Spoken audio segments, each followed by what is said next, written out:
할렐루야. 살아계신 하나님의 음성 들으시는 복된 새벽 시간 되시길 간절히 소망합니다.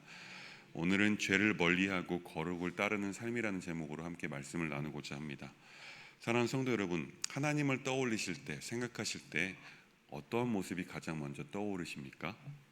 대부분 이 질문을 하면요, 많은 분들이 사랑이 많으신 분, 은혜로우신 분이다라고 말씀합니다.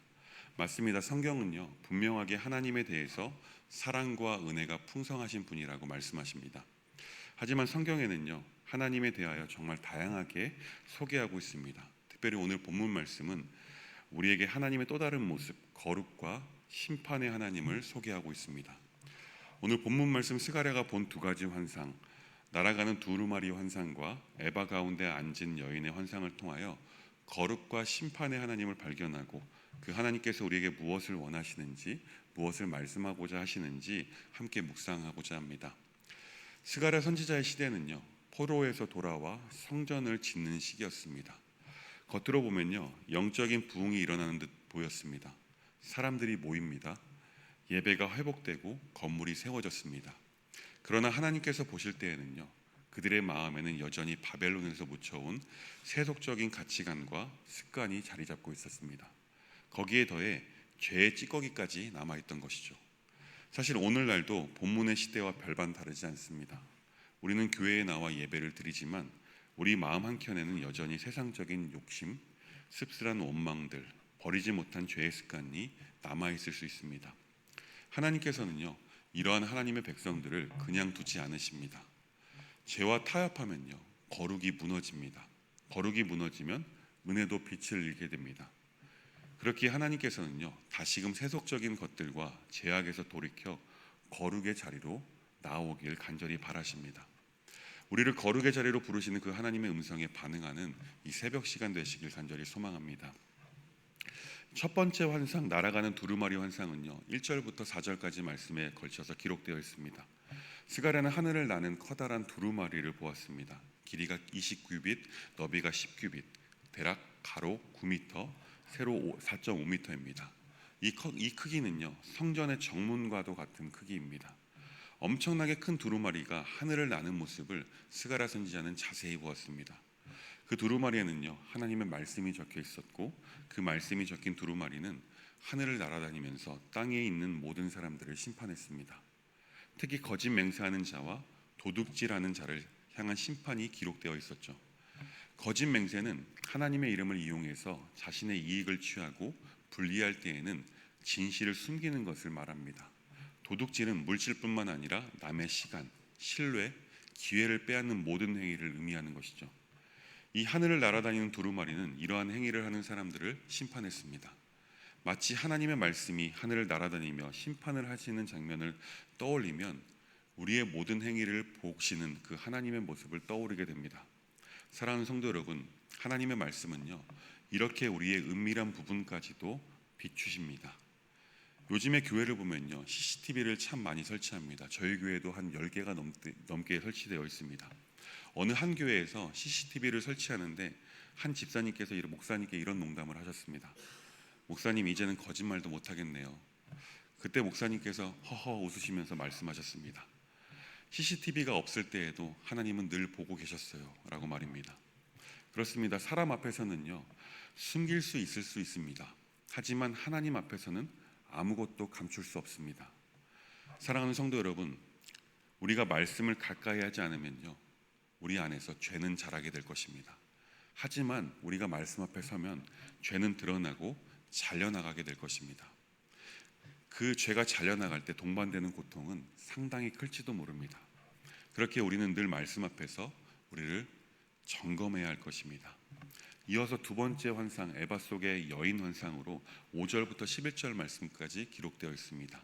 스가랴 선지자가 본 두 번째 환상은요, 조금 특별하다고 볼 수 있습니다. 곡식을 재는 큰 통인 그 에바 안에 한 여인이 있다라고 말합니다. 천사가 말하길 그 여인은 아기였습니다. 8절 말씀 보겠습니다. 함께 읽습니다. 그가 이르되 이는 아기라 하고 그 여인을 에바 속으로 던져놓고 납조각을 에바 아기 던져 덮더라. 아멘.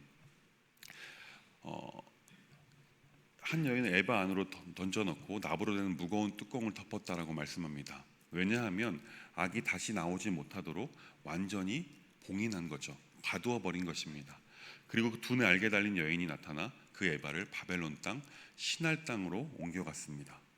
요한계시록부터 계속 나오는 바벨론은요, 죄와 세속의 문화의 상징입니다. 그 에바를 바벨론 땅 신할로 옮겨갔다는 것은요, 하나님께서는 그 악을 백성 가운데 두지 않으시고 철저하게 제거하셔서 멀리 보내버리시는 하나님의 의지를 보여주는 것입니다. 사랑하는 여러분, 하나님께서는요, 죄를 그냥 참아주시는 분이 아니십니다. 죄는 반드시 처리하십니다.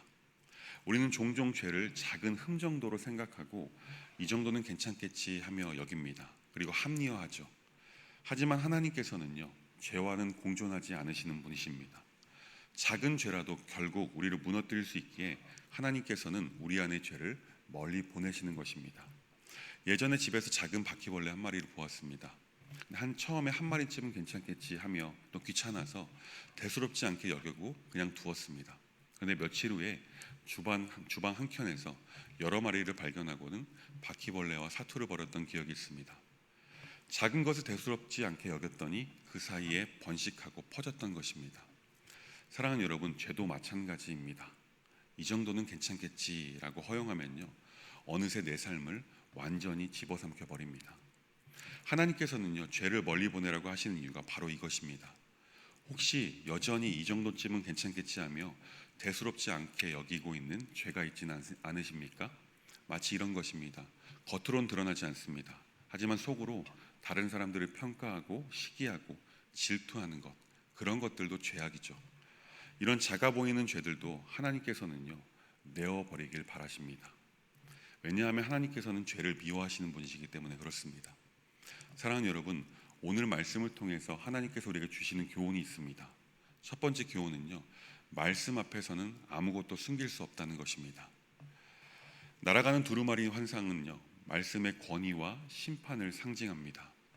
하나님의 말씀은요, 혼과 영을 찔러 쪼개듯 우리의 마음을 깊이 드러냅니다. 그렇기 때문에 우리는 숨기지 말고 말씀 앞에 정직하게 서야 할 줄 믿습니다.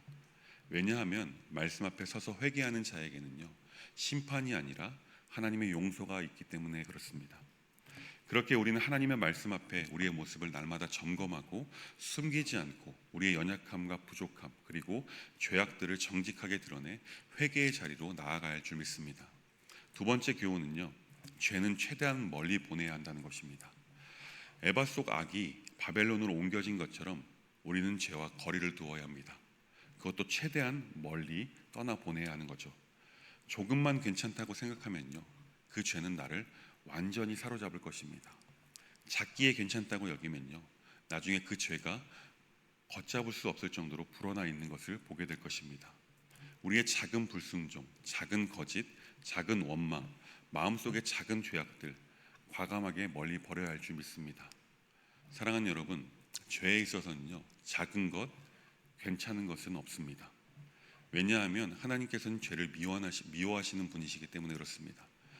죄가 여전히 나와 함께 있다면요, 우리는 하나님과의 관계가 깊어질 수 없을 것입니다. 왜냐하면 하나님께서는 죄와 공존하지 않으시는 분이기 때문에 그렇습니다. 하나님과 깊은 교제, 깊은 관계로 나아가길 바라신다면 우리 안에 있는 작은 죄의 문제 과감하게 저 멀리 내다버리시길 간절히 소망합니다. 우리에게 주는 교훈 마지막 세 번째는요, 하나님께서는요, 거룩한 백성을 원하신다는 것입니다. 하나님은 말씀하십니다. 내가 거룩하니 너희도 거룩하라 라고 말입니다. 이 말씀처럼 하나님은 거룩하신 분이십니다. 그리고 하나님의 자녀인 우리도 당연히 거룩한 삶을 살아야 합니다. 사랑하는 여러분, 하나님께서는요, 단순히 우리를 구원만 하시는 것이 아닙니다. 건져주시고 구원하여 주시고 이 땅에서 거룩하게 살게 하시려고 우리를 부르셨음을 기억하시기 바랍니다. 하나님의 은혜는요, 죄를 덮어주는 것에서 끝나지 않습니다. 거기에 더해 죄를 이기는 힘을 주셨음을 믿으시기 바랍니다. 죄를 이긴다는 것은요, 죄를 거절하고 우리가 거룩을 선택할 수 있는 힘이 주어졌다라는 것입니다. 왜냐하면 하나님께서는 거룩한 삶을 살아가는 우리와 깊이 교제하기를 원하시기 때문입니다. 거룩은요, 그리스도인의 사명이자 특권임을 믿으십시오. 거룩한 삶을 추구하며 살 때 어느새 하나님과의 관계가 이전보다 더욱 깊어진 것을 발견하게 될 것입니다. 말씀 맺겠습니다. 사랑하는 성도 여러분, 하나님께서는 오늘 말씀을 통해서 우리가 이 새벽에 결단하길 바라십니다. 오늘 본문의 스가랴의 환상은요, 조금 불편하게 들릴지도 모릅니다. 그러나 이것은 진짜 복음입니다. 진짜 복음은요, 십자가의 은혜는요, 죄를 대충 덮어놓는 것이 아닙니다. 죄를 완전히 제거하는 능력이 있음을 믿으시기 바랍니다. 사랑하는 여러분, 혹시 지금 여전히 마음속 깊이 숨겨놓은 죄가 있으십니까? 오늘 이 새벽 그 죄를 주님 앞에 꺼내놓으시길 간절히 소망합니다. 그리고 바벨론으로 저 멀리 버리시길 간절히 소망합니다. 우리 하나님께서는요, 거룩한 백성을 찾고 계십니다. 그리고 그 거룩의 자리로 우리를 지금 초대하고 계십니다. 거룩은 죄와 공존할 수 없습니다. 죄 가운데 머물 때 우리는 하나님과의 관계도 가까워질 수 없을 것입니다. 사랑하는 여러분, 간절히 바라기는요, 숨겨진 그리고 작은 괜찮다고 여기는 그 모든 죄를 주님 앞에, 하나님의 말씀 앞에 꺼내놓으시길 바랍니다. 그리고 이렇게 기도했으면 좋겠습니다. 하나님, 오늘도 말씀 앞에 숨김없이 서게 하여 주옵소서. 주님, 내 안에 남아있는 죄를 멀리 보내게 하옵소서. 오늘 하루 거룩한 마음과 삶으로 주님을 기쁘시게 하는 삶을 살게 하여 주옵소서라고 말입니다.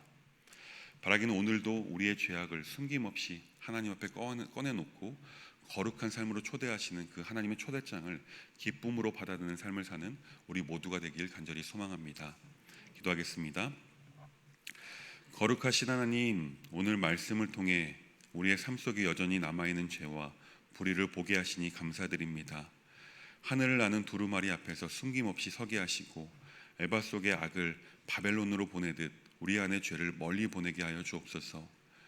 말씀과 기도로 거룩함을 지키며 살아가게 하시고 오늘 하루도 우리의 생각과 말과 행동이 주님의 기쁨이 되게 인도하여 주옵소서. 예수님의 이름으로 간절히 기도합니다. 아멘.